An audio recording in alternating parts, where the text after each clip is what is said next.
Eliza, yun nga, lumabas yung name mo dun sa finalist. Can you... Finalist po yun? Finalist nung mga mag-Asian okay. sa Korea. Ayun lang, can you talk about lang yung process?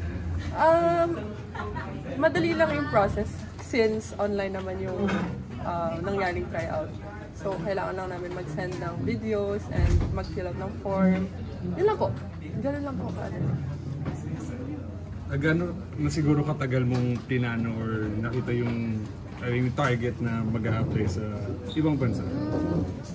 Actually, parang biglaan lang siya. Since focus ako sa U at that time and biglang may nag-approach sa akin na agent and sinabi na kung gusto ko daw po mag-tryout sa Kobo. And then sinabi ko po kung online or kailangan ko pumunta doon.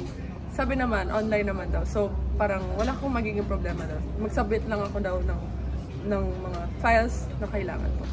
So, would you say at this point wala ka masyadong expectations pa dun? Wala po. Parang, dyan lang siya muna po. Mas focus ko dito sa UAAP. Siguro lang, if ever lang, sabihin natin hindi mag-workout yung sa Korea, meron ka na bang nakikitang next plan? Pwedeng dito or sa PBL or wala pa yun sa... May isa pa po. May isa pa po akong option. Ano naman sila naging reaction ng teammates mo if any dun sa naging news na yun?